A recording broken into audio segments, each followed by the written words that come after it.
Bom dia a todos. A minha palestra vai ser sobre um filósofo russo. Hoje em dia a gente chamaria de ucraniano, por causa do esfacelamento lá do Império Russo. Ele nasceu em Kiev, né, em 1874, em uma família de alta nobreza. A família dele era uma família principesca. E na juventude ele adere ao marxismo, é deportado para a Sibéria, apesar de ser príncipe, ele é deportado na Sibéria, né? E mesmo com a tentativa de interferência do pai, ele não conseguiu se liberar do seu exílio na Sibéria. Passa por uma conversão religiosa, e a conversão religiosa do Berdyaev se dá não através de uma crise interior, mas mais motivada pelo contato com os camponeses siberianos, e a religiosidade dele aflora com a vivência que ele tem na Sibéria com os camponeses russos daquela época. Então ele passa por uma crise religiosa, se converte à ortodoxia, né? Ele é um cristão ortodoxo, como na tradição russa, né? E aí começa todo um pensamento cristão, que ele quer que seja cristão, mas sempre tem notas assim que são bem originais, que é um cristianismo bem dele, né? Não é um cristianismo que a gente pode chamar da tradição, né? O que o Berdyaev quer trazer de novo para a filosofia a partir do ponto de vista filosófico? O tema central do pensamento Berdyaev é o seguinte: ele antes do Heidegger, ele já falava contra o espírito de objetivação, né? E esse é o grande tema da filosofia dele. Ele está o tempo todo querendo mostrar que existe uma atitude natural, que já vem dos gregos, que tenta, quando a gente pensa o mundo, a gente objetifica o nosso pensamento. A gente tem uma tendência natural a objetificar as coisas, inclusive pensamento. Então, a gente tem uma tendência a transformar pensamentos em objetos. Tá? Aquilo que o Heidegger fala lá da entificação, você esquece o ser e fica no conhecimento doente, o Berdyaev já falava isso com esse termo de objetificação, ou seja, existe uma tendência natural dos homens a objetificarem coisas, a objetificarem pensamentos, objetificarem normas éticas e assim por diante. Se a gente fica no reino das objetificações, a gente pode até ganhar em uma perspectiva que a gente pode chamar de filosófica ou científica, porque fica mais rigoroso, ganha um rigor, mas perde naquilo que seria propriamente humano. A gente perde naquilo que a gente chamaria de liberdade humana, porque objetos no mundo de objetos não existe liberdade em objetos no mundo dos objetos. Então, toda a crítica dele vai ser que o cristianismo, ao longo do tempo, foi se objetificando, né? E ser cristão é nada mais, nada menos do que ter tais normas, né? Um emburguesamento da vida cristã. Então ele vai contrapor a um espírito de objetificação que existe na filosofia, que existe na política, que existe na religião também, na arte e assim por diante, né? Você vê o mundo como uma coleção de objetos, né? Há um cristianismo que ele chama de criação e liberdade, né? Ou seja, criação e liberdade é aquilo que ele vai contrapor a essa ossificação, a essa tendência natural que a gente tem de tratar as coisas como um objeto. Então, ele vai batalhar muito para que o cristianismo fosse também um cristianismo de criação e de liberdade. Quando ele volta para a igreja ortodoxa, a fé da sua infância, o que ele vê, ele não gosta.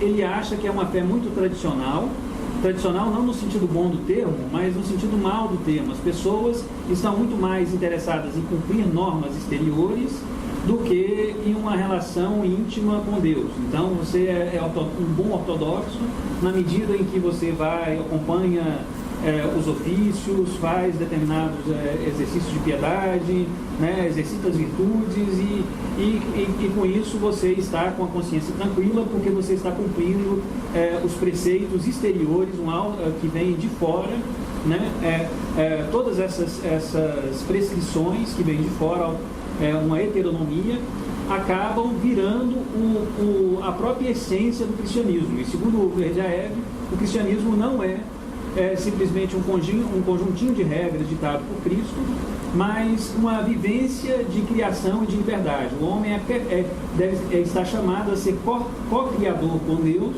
e o homem deve estar chamado a ser livre, né? E não a simplesmente ser um observador de normas objetivas ditadas por um cânone qualquer.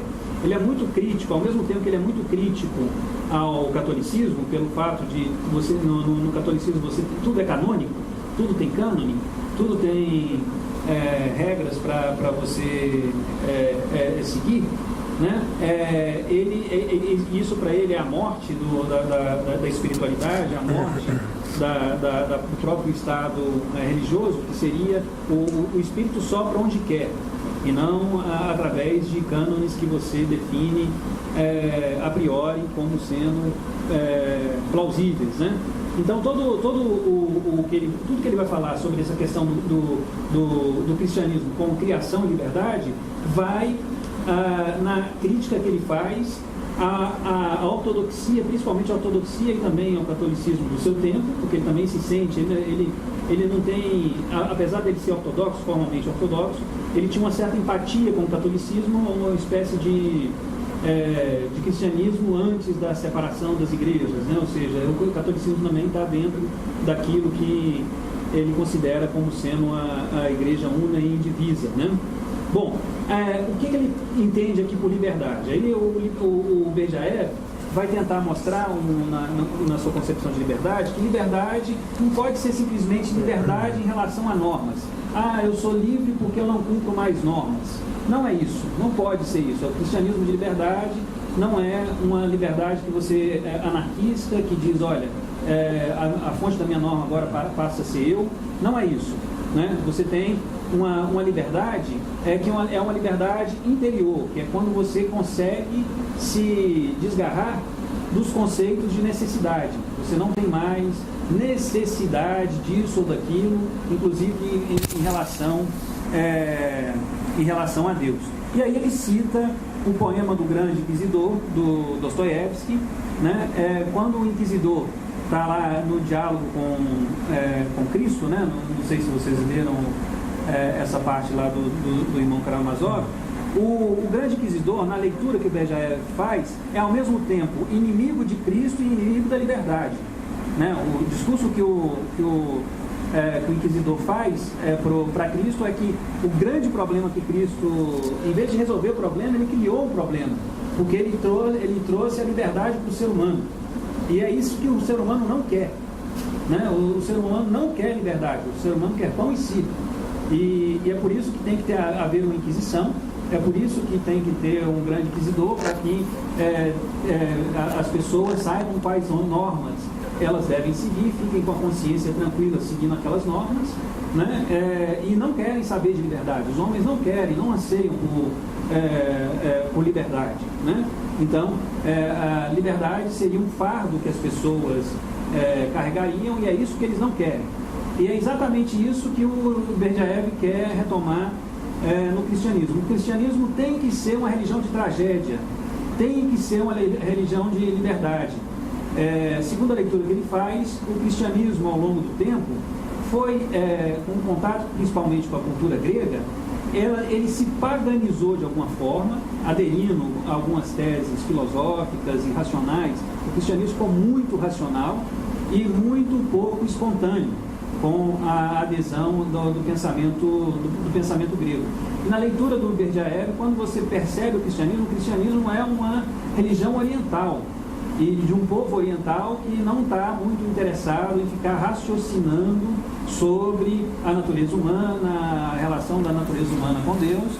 Você está muito mais interessado numa relação pessoal com Deus. E essa liberdade do cristão deveria ser uma liberdade de tragédia.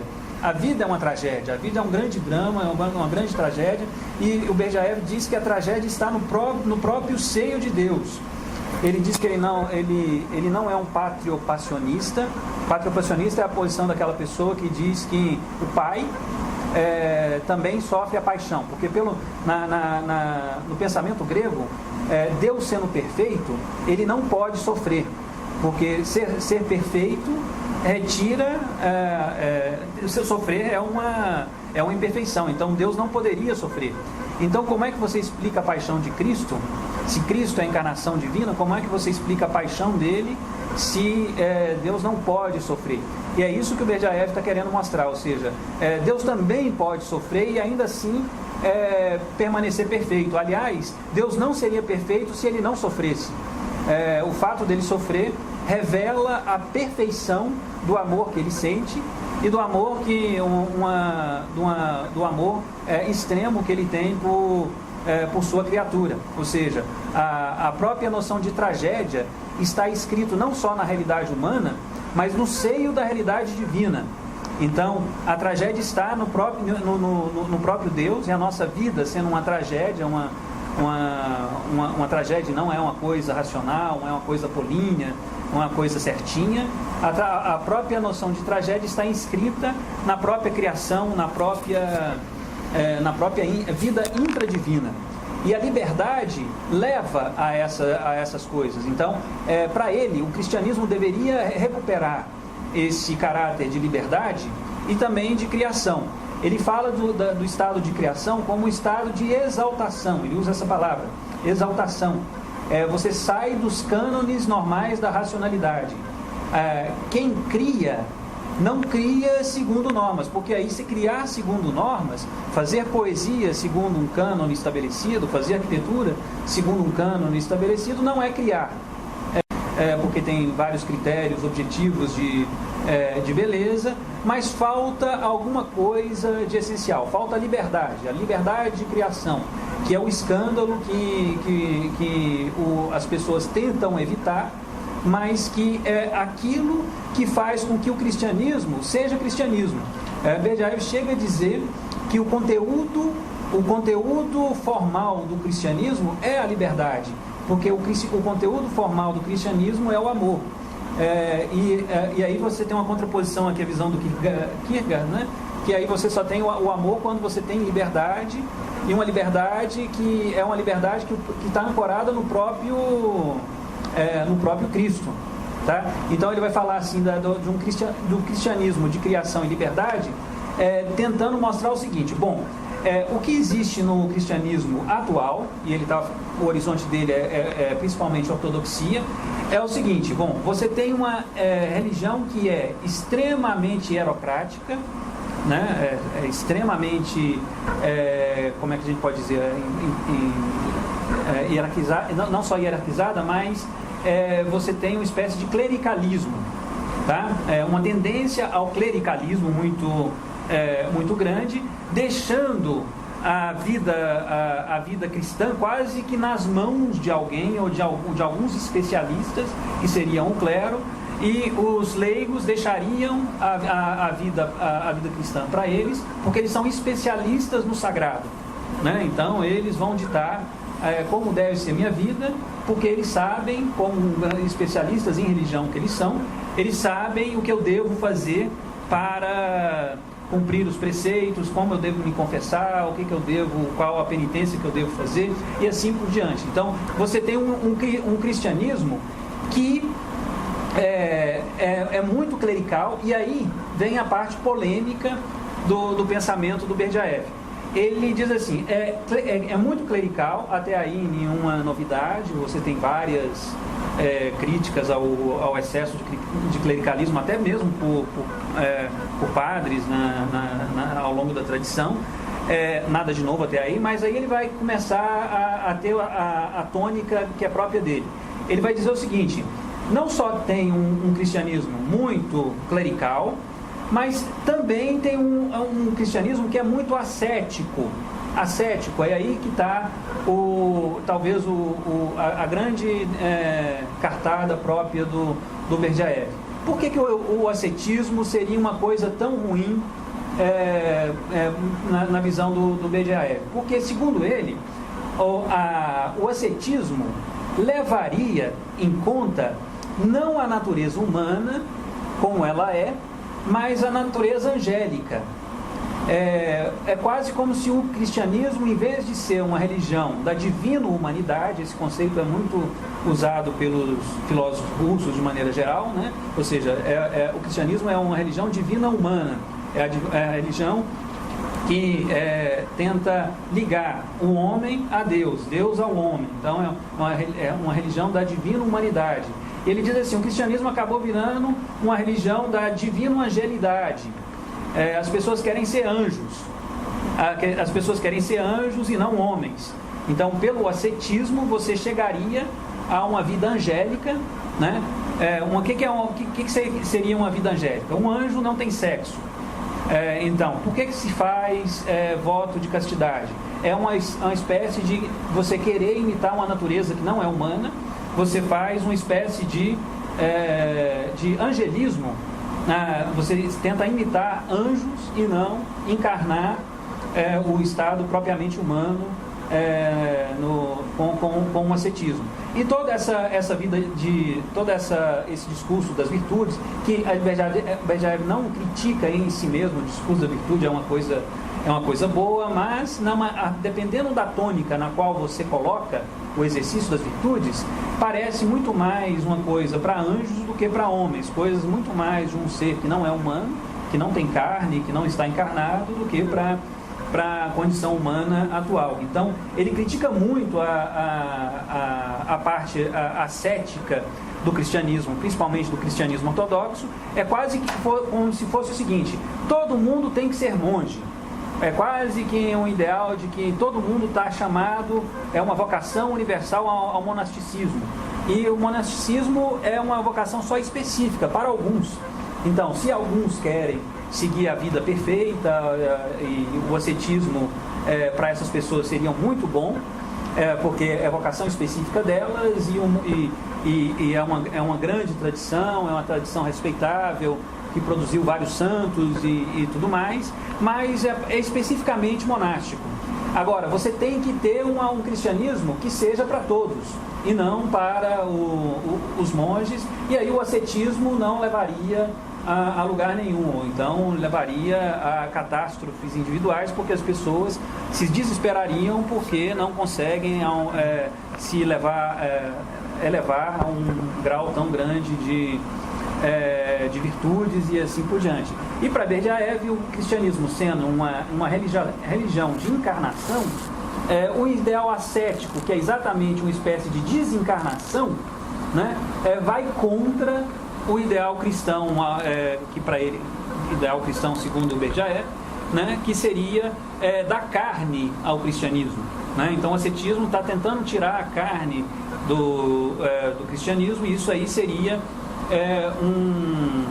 uma coisa ruim. Se fosse só para monges, não seria uma coisa ruim, porque aí é um ascetismo para pessoas que estão chamadas a um grau, a uma vocação específica dentro da comunidade cristã. A segunda tese polêmica dele é que o que provocou a ossificação ou a objetificação no cristianismo, aí vem uma coisa que para mim fiquei surpreso quando eu li isso pela primeira vez. Ele diz o seguinte: o que produziu esse encarquilhamento, essa tentativa, esse cristianismo de seguir normas, né? Eu sou cristão na medida em que sigo normas, né, estabelecidas pela igreja. Olha o que o Berdyaev vai falar. Quem produziu isso foi o espírito de humildade, né? É meio estarrecedor, porque a gente pensa assim: a humildade é uma coisa boa em si mesma. E o Berdyaev diz assim: calma lá, cuidado com essa história aí de que ser humilde é um ideal cristão por excelência, né? Porque existem uma humildade que é um reconhecimento da própria miséria, isso é muito bom, Mas existe uma humildade que é simplesmente submissão. E aí começa todo o problema, ou seja, eu me submeto às normas porque eu tenho que ser humilde, tá? Então o espírito de humildade e toda essa tônica na pregação da humildade faz com que as pessoas, em vez de serem umas pessoas elevadas espiritualmente, torna elas medíocres, porque elas se obedecem por humildade determinados mandamentos, determinadas padrões morais, padrões que estão sendo ditados pela hierarquia, pela igreja, e acabam não criando nada, não exprimindo a sua liberdade. As pessoas, por humildade, acabam se tornando medíocres, segundo o Berdyaev, né? Mata a liberdade de si mesmo. Liberdade para Berdyaev não tem nada a ver com revolta. Tem a ver com algumas coisas que você encontra no seu próprio interior, tem a ver principalmente com aquilo que ele chama de espírito profético, né? Daqueles 3 estados possíveis, os 3 postos tradicionais que existiam, tanto no judaísmo quanto no cristianismo, né? O do rei, sacerdote e profeta. Todo mundo põe a tônica no rei e todo mundo põe a tônica no sacerdote. Todo mundo esquece do profeta, né? Então, por que isso? Porque o rei e o sacerdote são passíveis de objetificações. O rei é alguém. Ele é o chefe do Estado. O Estado é alguma coisa. Existem leis estatais que eu tenho que seguir. Então, o posto de rei, presidente, tanto faz, o título não importa. O título de rei, ele se objetifica em normas, em pessoas, em coisas que eu tenho que seguir, pessoas que eu tenho que respeitar e assim por diante. O sacerdote, a mesma coisa. Eu tenho que obedecer o sacerdote é alguém que eu tenho que obedecer, é alguém que me diz como eu devo viver, né? Então esses 2 postos são passíveis de objetificação, né? Eu posso objetificar o estado real e o estado sacerdotal. O profeta é quem vai bagunçar tudo, porque ele não é passível de objetificação. O profeta é aquele que vai denunciar o farisaísmo. O profeta é aquele que vai dizer que está todo mundo errado porque está todo mundo certinho, né? Então o profeta é aquele que vai dizer, apontar a hipocrisia do mundo, né? É aquele que não é passível de objetificação, né? Então todo mundo esquece do estado profético porque ele incomoda. O profeta é aquele que incomoda, e o profeta é aquele que vai de tempos em tempos relembrar as pessoas do que é o verdadeiro cristianismo, que é uma religião de liberdade e de criação, né? Então assumir a dimensão profética do cristianismo era uma urgência, segundo Berdyaev, mais do que viver segundo regras, mais do que viver segundo cânones. Era muito mais importante a gente ouvir o espírito profético do tempo, ouvir algumas pessoas que estão imbuídas de espírito profético, que acabam com a hipocrisia, né? E que podem reordenar a sociedade ou a própria igreja sobre novos aspectos, que não seja simplesmente aqueles que são reconhecidos ao longo do tempo.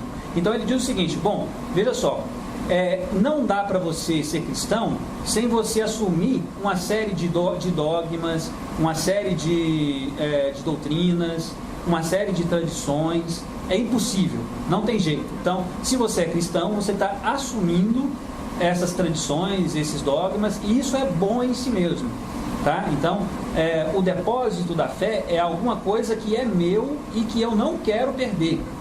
Eu não quero perder as grandes tradições do passado. Eu não quero isso, porque isso é uma coisa muito valiosa, tá? Mas eu também não quero perder o espírito profético. O que é o espírito profético? É uma nova leitura sobre esse depósito da fé. É uma nova leitura sobre essa tradição. Se tradição é uma coisa que é dinâmica, não é simplesmente uma coisa encarquilhada, uma coisa que é o gesto de transmissão de algo. Esse gesto de transmissão de algo pode também comportar determinadas novidades não no sentido de que você vai acrescentar alguma coisa na tradição, mas você vai viver de uma forma diferente a própria tradição. A liberdade para Berdyaev nunca é total a ponto de que eu vou fazer tábula rasa do passado, tábula rasa da compreensão do que foi o cristianismo até então, mas é uma espécie de revivificação daquilo que foi feito ao longo dos séculos, né? Uma revivificação do próprio espírito evangélico, tá? Então ele vai muito contra, o grande problema dele é sempre ser contra formalismos, né? Formalidades, coisas que devem ser seguidas ipsis literis, né? E você tem aí uma espécie de rebeldia do Berdyaev contra um cristianismo que não admite abertura para as coisas. E aí ele vai dizer o seguinte: bom, se a gente permanecer nesse nível, né, nessa leitura do cristianismo como alguma coisa dada de uma vez por todas, e onde não cabe mais nada de novo no cristianismo, o que a gente vai ver é que o espírito profético vai soprar no mundo e não na igreja. E é o mundo que vai dizer coisas novas e que vai fazer revoluções e que vai trazer novidades espirituais, e não a igreja. Então a gente corre o grande risco da gente ver o espírito profético estar soprando fora da igreja, porque dentro não encontrou espaço suficiente para poder viver a autenticidade da inspiração que vem de cima, né? E olha o que ele diz aqui: somente o crescimento da graça, somente o amor livre pode vencer a violência e o mal, né? Somente sendo o amor cristão sendo livre é que você vai vencer o mal que está em nós e que está no mundo, né? E aí ele vai fazer uma comparação entre ordem natural e ordem sobrenatural. Ele diz o seguinte: se a gente assume a perspectiva meramente natural ou meramente filosófica, ou então no termo de Berdyaev, né, meramente pagã, o que a gente vai ter? Bom, na ordem meramente natural, não existe, é impossível numa ordem meramente natural pão e vinho se transubstanciar. Ordem natural é impossível de ter abertura para transubstanciação. Então o que o Berdyaev está querendo mostrar é o seguinte: se a gente assume o mundo numa perspectiva somente pagã para ele é sinônimo de naturalismo, você está inviabilizando o próprio cristianismo, você está inviabilizando a própria sacramentalidade, porque sacramento é aquilo que não é natural, é a irrupção do sobrenatural no natural.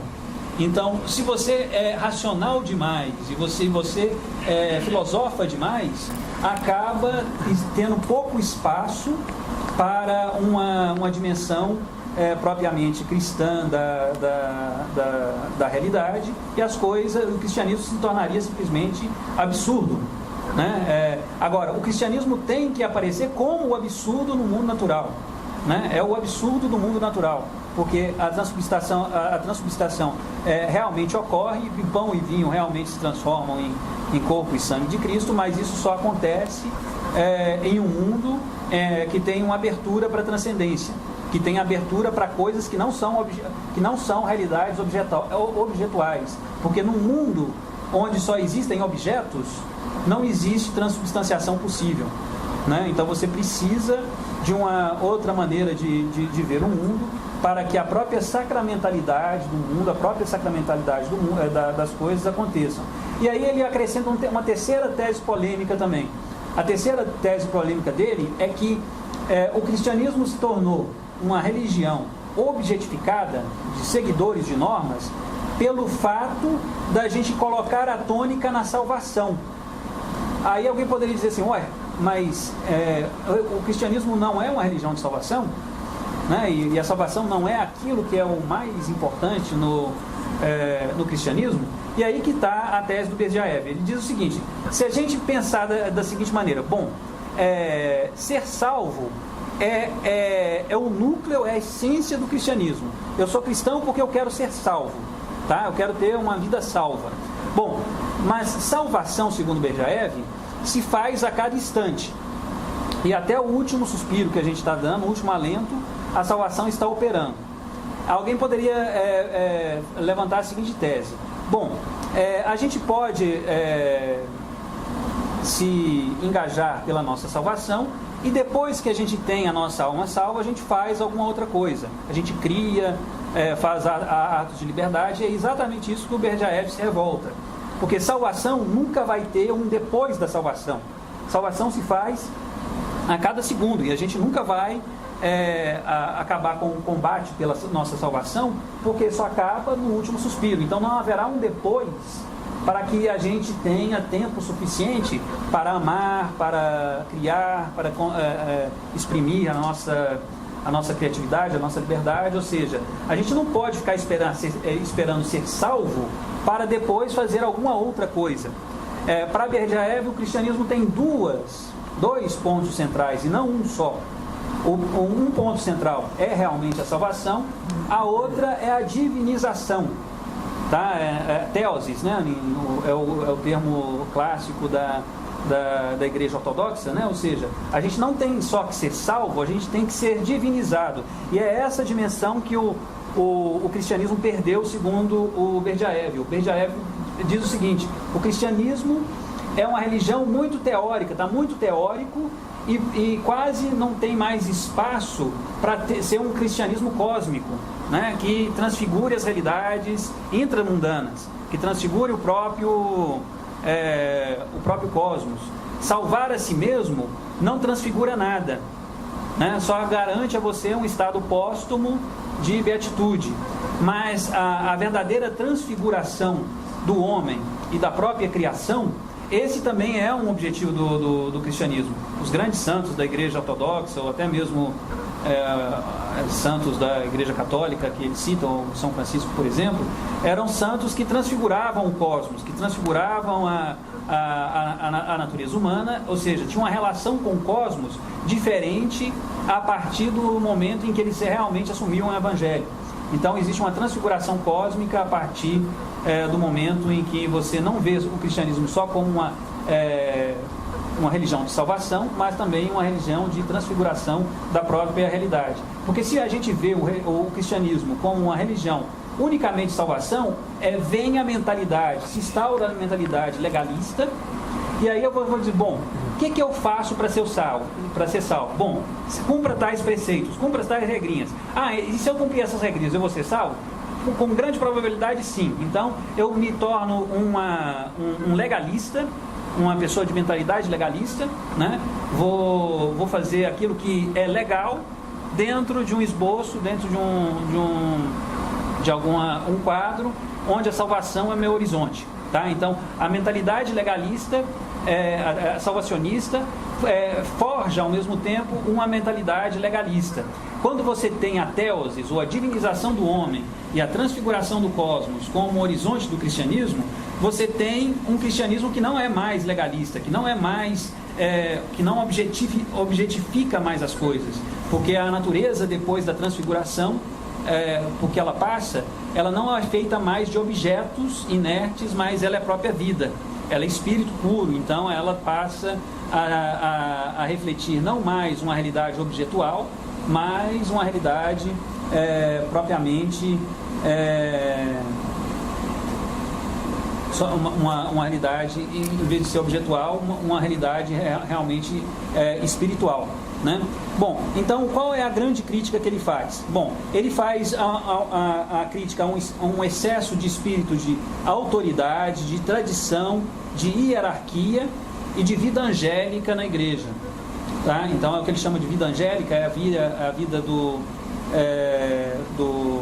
ascetismo. E contraposto a isso, você tem uma religião que fosse uma religião de criação, de liberdade e de divina humanidade, em que essa religião assumisse a natureza humana tal como ela é, e o cristianismo tal como ele é, uma religião de encarnação, e não uma religião meramente ascética que tem uma luta contra o corpo e contra as realidades encarnadas. Então todo o pensamento do Berdyaev vai nesse sentido.